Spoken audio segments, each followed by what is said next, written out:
Welcome to the GMAT Strategy Podcast. You're here because you believe there's a better way to study for the GMAT, and so do we. We created the GMAT strategy to maximize your results and minimize your efforts so you can get to the fun parts about business school and life as quickly as possible. My name is Isaac Puglia, and I've been teaching GMAT classes and tutoring privately for the GMAT for over a decade, and I've helped thousands of students get into the business schools of their choice.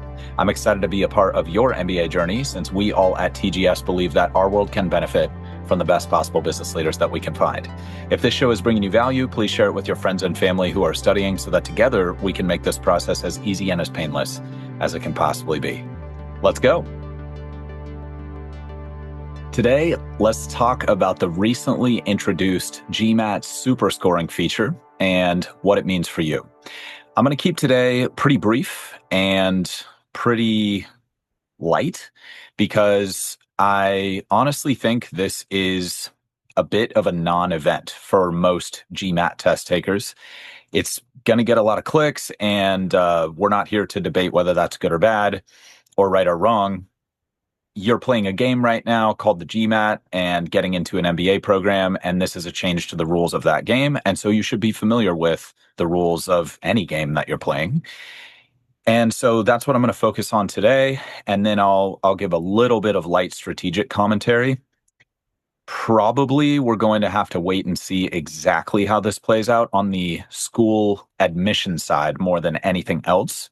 But I think there are some things that are fairly safe to predict. And so I'll give my honest thoughts on that, but I will also be very clear when I'm making predictions versus when I'm giving you advice that's based on real data. Well, I guess my predictions are always based on real data, but I guess I'll be honest about when I'm making a prediction that may or may not happen versus what I can confidently say is for sure happening right now. Let's put it that way. So first things first, I do think Superscore is great news. And I'm actually happy that GMAC did it. I think GMAC is operating with really positive intentions here. GMAC, the people who write the exam and administer the GMAT, a lot of people don't know they're basically a consortium of business schools. A lot of business schools got together a long time ago and said, hey, we need a test to help us out with application filtering. And so that's when GMAC was created. And then they sort of gave birth to the GMAT as a result of that intention from business schools. So like when GMAC does something in a way, it's an expression of what business schools already want. And then GMAC is just like the operating vehicle that they use to implement that stuff in the layer between raw applications and like people who are actually already in the program. So I think that's worth knowing that like there's generally strong incentive alignment. And GMAC, like, they've really made a huge push to try to be more student-centric and test-taker-centric, especially over the last 5 to 10 years. And I think it's a really good thing for everyone. Like the shorter GMAT is definitely a great thing, in my opinion. It's more positive than negative. And like back in the day when I took the GMAT, I had to walk up to uphill both ways to school, so to speak. I've now officially reached that phase of my life, everybody. But the GMAT was super long when I took it. I think it was like 4 hours. There was an essay section. The integrated reasoning had just been introduced, so like nobody really knew much about it. The quant section I think was like 37 questions, and the verbal was like 41 questions. So like basically twice as long as it is now, and it was an absolute grind fest. I mean, it just wore you down by hour 3. I mean, man, I was going on fumes. I'll just speak for myself. So a lot of positive changes. Like you couldn't choose the order of the sections back then. You couldn't choose if schools saw your score or not. The score was automatically reported. What else? What was kind of crazy back in the day to think about? Yeah, I mean, just it's gotten a lot better. It has gotten a lot better now. Because you have so many options, that can create some stress. That's nobody's intention in the situation. That's just a product of things being optional. So I think the question is like, would you rather be stressed by having too many options, or would you rather be stressed by having not enough options? And for me personally, I would rather have too many options. That would be the favorable position. So that preamble is really part of why I think Superscore is good. So back to the whole GMAC as a consortium of business schools, like some business schools were already super scoring. And just to be clear, what Superscore is it takes your best quant, your best verbal, and your best DI across all the Focus Edition GMAT attempts that you've made, and it combines them into a on the score report. It shows the school the highest quant, highest verbal, and highest DI, and then it combines it into a 3-digit score on the 205 to 805 scale that would have resulted if you had actually gotten all of those section highs, all those section all-time highs on a single exam sitting. So it does make you look better. It does make you look better, and all of that goes on the score report. It's free, it's automatic. And it's retroactive. So if you've already taken the exam a couple times and then you're going to retake, it still applies. And you cannot opt out. I don't know if that's good or bad, but that just is what it is. So sorry, I didn't just jump right into that first. But back to the whole GMAC preamble and why it matters that it's a consortium of business schools. Some business schools were already doing this. And so they actually asked GMAC to be like, hey, can you just put this on the score report? It'll make our jobs a little bit easier. And then GMAC debated it and was like, is this good for students? Is it bad for students? And they decided it's good for everybody. So it's a genuine attempt to just make things better. It's a genuine attempt to make things better for everybody. And I think it probably will make things better for everybody. I think the question is how much better? How much better does it really make things? And that I think is probably the most important question to ask. And let's put it this way. I've thought about it a lot, and I think it changes almost nothing about how you study for the exam. Your job is the same as it's always been, which is just do the best you possibly can every single time you take the exam. During your practice time, focus on your skills. Your skills are what creates the score. And if you don't have good skills, you're probably not going to get a great score. If you have great skills, you're highly likely to get a great score. And then the super score thing is just a little icing on the cake. I think the best analogy I've come up with is it's kind of like a filter on Instagram, where like, okay, maybe I don't look that good all the time, but maybe it's cool if I look that good some of the time or in a very specific context, it just, a good filter, just it brings out the best in me. Let's put it that way. So it doesn't hurt. It doesn't hurt. It feels good. It's kind of nice. You get to put your best foot forward, even if you don't send every time you've taken the GMAT. It's kind of an interesting thing about how they're implementing it. So even if I've taken the GMAT 3 times and I only choose to send one of those scores, which you can do now. So back in the day when I took it, you couldn't choose which scores you send. And now you can choose which scores. So the schools will only see the full scores that you send. But if you happened to do better on quant on another test that you did not send, now the school sees that with Superscore, which they did not see before. Okay, so it's kind of interesting. So that's why I've come back to the Instagram filter analogy. I think it's nice, but does it change who you are as a person? Probably not. I mean, we could have the like deep Descartes level philosophical debate about whether Instagram filters change me as a person. Don't think now is the time or the place to have that debate. But I mean, if you're on that level, man, I am interested in your take. But we're probably not thinking on that level really at all. We're just trying to get into a really good MBA program and have an awesome career and make the world better. So let's stay focused on that for the moment. Never thought I'd drop some Descartes on the GMAT pod, everybody, but there we go. So again, just really want to hammer this point. It's good news. It's an interesting policy. I think it's a nice gesture on the part of schools and on the part of GMAC towards students. I think it's very a lot of goodwill. And I just don't think it changes that much for you personally in terms of your prep process. Okay, so let's dive in a little bit more to that. Again, I'm going to keep things kind of light here, but I think you probably got the nuts and bolts of what I'm going to say from just that. Okay, so it launches in August of 2026. Right now it's June of 2026.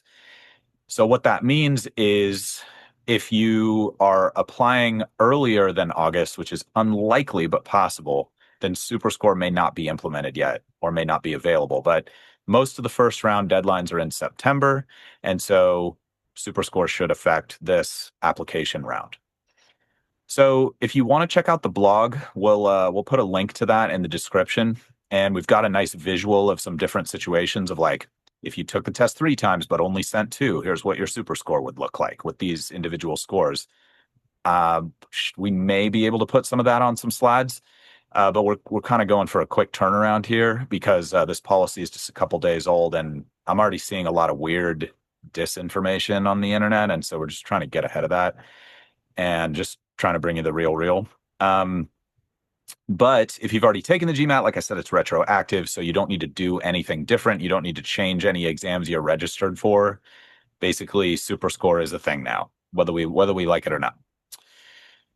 So kind of some interesting calculus to consider. Previous to Superscore, retaking was like all or nothing. And that was kind of stressful, I think, for a lot of people. Like if one section dipped and the total score was higher, it was kind of like a difficult moment as a student. You're kind of like, shoot, do I submit with this lower quant score, but this higher overall score? And that was like a lot of times an admissions consulting conversation. There's a lot of debate in the admissions committee about virtually everything, but the sort of standard advice that I always give folks when I'm coaching them on admissions is you just want to send the school any data that helps you look good, that fits in the application. That if there's data that they allow you to put in there that makes you look more compelling as a candidate, you want it in there. And so what's nice about Superscore is now you don't have to necessarily extend any additional effort or pay to send more score reports to the school, and that's kind of nice. So for example, just to be specific there, like if I took the GMAT yesterday and they send me my score today, I have 48 hours to send it to, I believe as of today, up to 5 schools, included in the price of me taking the exam. But after that 48-hour period, and this policy can change, so definitely look this up online in the future. And sorry to everybody at GMAC if I'm butchering this, but I believe this is correct as of today. If I then want to send my score after that 48-hour period, it costs money for each score send that I want to make. So if I took the GMAT 2 months ago and I got a really killer quant score, but a bad verbal and a bad DI, and then I retake today and I get a decent quant score and a great verbal and a great DI, now I don't have to pay any extra money to send that previous score. It's just they're automatically going to include that higher quant score in the super score, and then I get credit for my higher verbal and DI. So I think that's a really, really, really nice thing and a major upside, major potential upside if you're going to retake.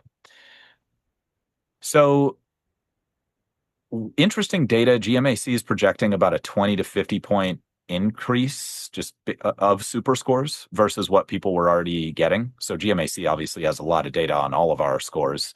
So and that's just because like section variance is just normal from test to test. So like the GMAT scoring algorithm itself has a 20-point margin of error in the scoring system. So like the exact same performance on 2 different days could be a 675, a 685, or a 665.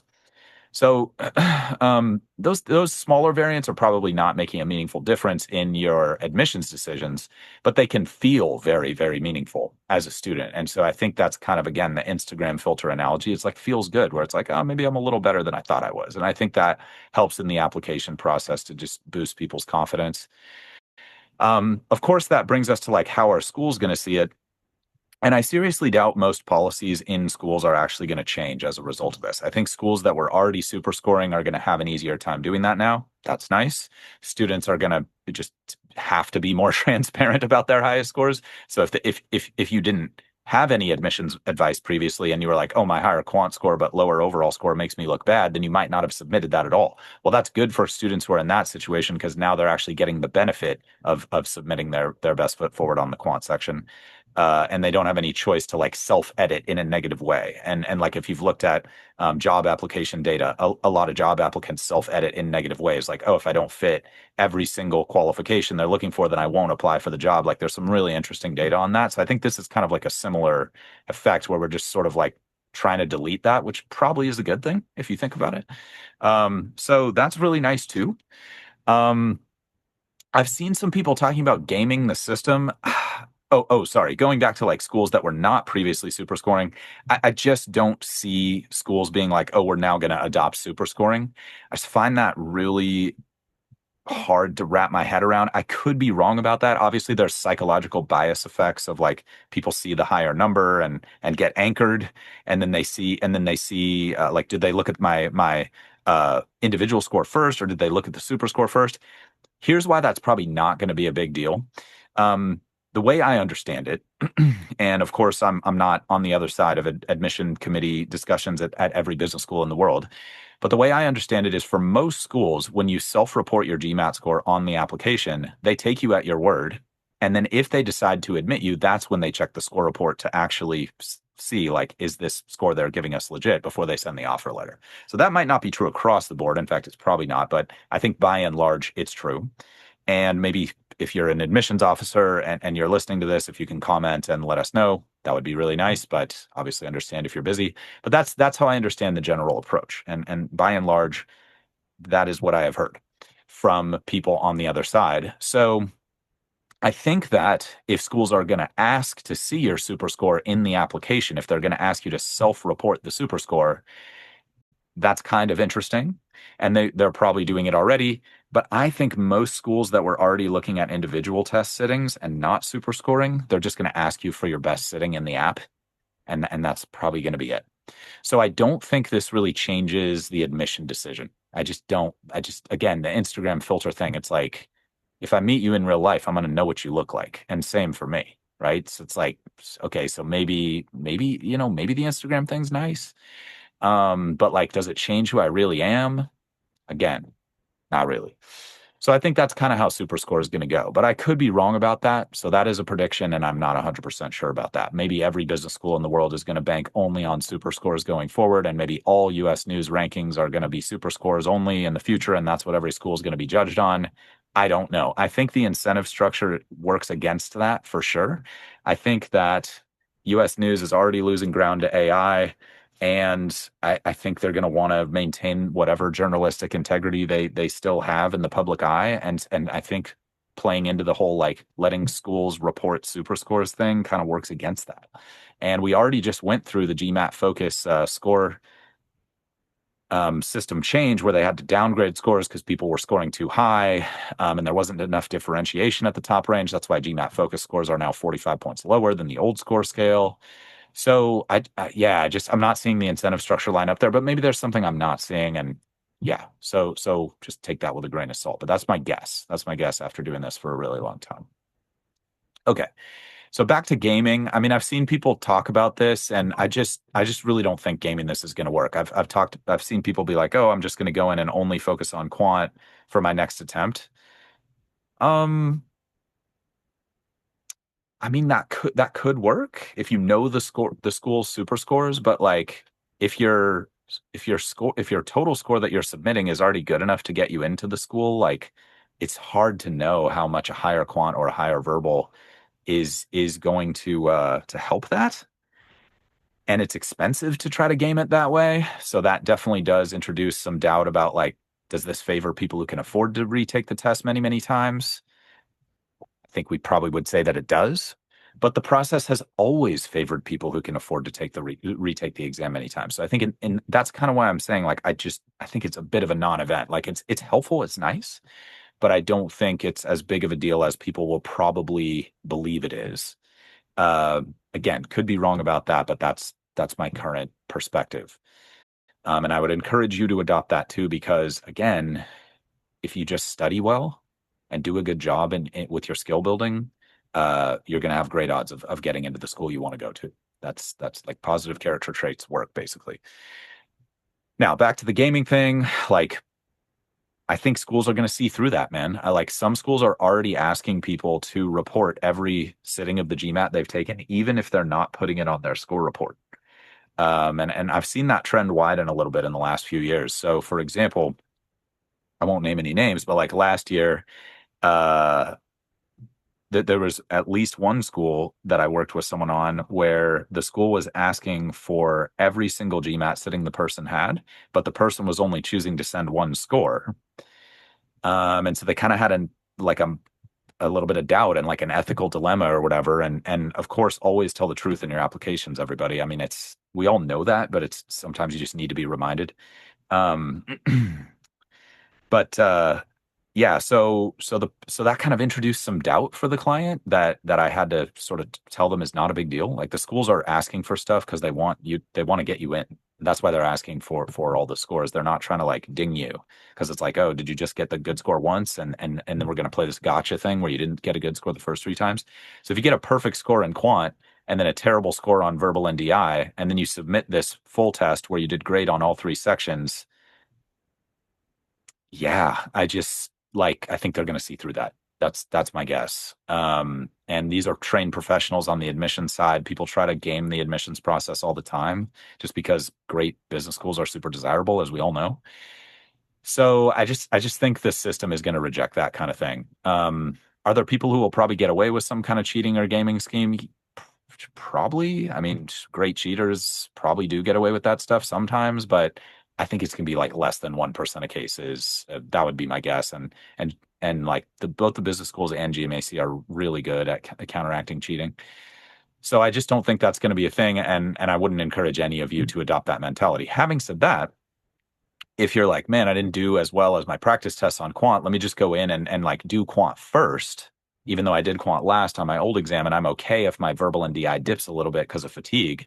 That's definitely some good reasoning. That might not have applied quite to the same extent before Superscore. It still would have applied. It's just a little more hopeful now, if that makes sense. So again, that's why I'm saying I just don't think it changes that much as far as what you should do in your prep process and in the admissions process. Okay. So a little bit of interesting data that we pulled. The ACT did something that's a test you take in the U.S. to get into undergraduate programs, and super scoring increased demographic gaps by 0.17 points on a 36-point scale. So, so that's kind of interesting. When they controlled for retesting access, those gaps often reversed. And so the real issue is the retesting thing, not the scoring method. This super scoring thing actually made things more fair for the ACT. But unsurprisingly, it heavily favored people who could afford to retake the exam multiple times. So that just is what it is. I think GMAC is doing their best. They probably debated that kind of thing heavily internally and were like, do we roll it out or not roll it out? And I personally think it's probably the right thing to roll it out because, again, these exams have always favored people who can afford to retake it multiple times. That's just how that's how it is. And we're all trying to work on how we can fix that. It's a huge reason why we put out so much content for free for all of you. But that's going to be a thing. That's going to be a thing still. Back to what it means for you. Probably not much. Again, you were already optimizing for trying to get the best score you can every time you take the exam. I still think that's good advice, even if you were going to do the thing where you take quant first to try to get a higher quant score because your energy dipped on the previous exam and your quant score wasn't as good as your practice exams. I still think you should try really hard on verbal NDI. Like you never really know how things are going to go. And sometimes luck can be on your side, and luck definitely matters on an adaptive test where things are fully randomized. It's why I always encourage all of you to plan to take the exam more than once because you just never know if luck's going to be on your side or against you on any given day. Now, of course, the better your skills are, the less of a role luck will play, but it's hard to delete luck completely. Okay, as of today, the GRE doesn't really have anything comparable to Superscore, so you'll have to make your own choice about that. But my guess is GRE is probably going to come out with something comparable relatively soon. They've shown to be fast followers of GMAT policies. Like when the GMAT shortened the GMAT for focus, GRE fell in suit fairly quickly. So we'll see what happens with that. I haven't talked to anybody at ETS, the company that makes the GRE. That's not confirmed at all. Just to be really clear and fulfill on my commitment from the top of the app. But that's that. So for the retake framework and how you can capitalize on Superscore, I already kind of talked about that a little bit, but I think if one of the sections came through meaningfully below your practice exams, that's always been a good reason to retake, and it's just a better reason to retake now. It's an even better reason if you can identify why, like if you had a timing issue or a content gap or nerves. Again, that's always been a good reason to retake. Now it's just a better reason to retake. And if you have time to actually prepare well before the deadline and before the next test, again, always been a good reason to retake. And now that's just better. It's just a better reason. So Here's the thing. I think GMAC's been criticized for like just trying to boost retakes. And I think it's a little bit unclear how that's going to play out, honestly, because yes, the policy does favor people who can afford to retake, like we've talked about. But so far, I have seen fewer people retaking because they're already happy with their super score because they've taken the exam 2 or 3 times. So rather than going for that fourth retake or that fifth retake, I think people are not going to do that. So my guess is it does not change how many total retakes there are at all. That would be my guess, but we'll see. That's total speculation. I could be wrong about that, but based on what I'm seeing in student feedback over the past few days and how people are legitimately acting, not just talking about Superscore, that's been the trend I've seen. So I think it's going to be totally net neutral. I don't think it's going to improve anyone's odds of success, except the psychological part. Like if you just feel better about yourself as the result of Superscore, you might write more confident essays. You might be more confident in your interviews. You might just submit more applications to schools that you felt might have been out of your reach without Superscore. And I think that's great. I think that's absolutely great. I think we should not be the limiting factor on ourselves. I think we should let the laws of physics be the limiting factor, and we should go for the things that we want with the maximum optimism that's reasonable. And I think that's what's great about Superscore, and I'm really glad that they did it, even if it's just for that, like placebo effect kind of thing for GMAT scores. If you look into the placebo effect, the craziest thing about the placebo effect is how well it works. It's nuts, absolutely nuts. So hopefully this will be that. If you have questions, feel free to reach us anytime. You can get in touch with us at the contact page linked in the description here. You can DM us on current social channels at the GMAT strategy. And you can email us. Our public email address is contact, CONTACT, at thegmatstrategy.com. As always, my greatest hope is that this material will make your studies as easy and as painless as they can possibly be. If you want more tips and strategies for maximizing your performance on the exam, just head to our website, thegmatstrategy.com, and check out our free webinar on how you can reach your dream GMAT score in half the normal time. And if nothing else, everybody, please just stay positive and stay consistent with your studies. You can do this. Talk to you all soon.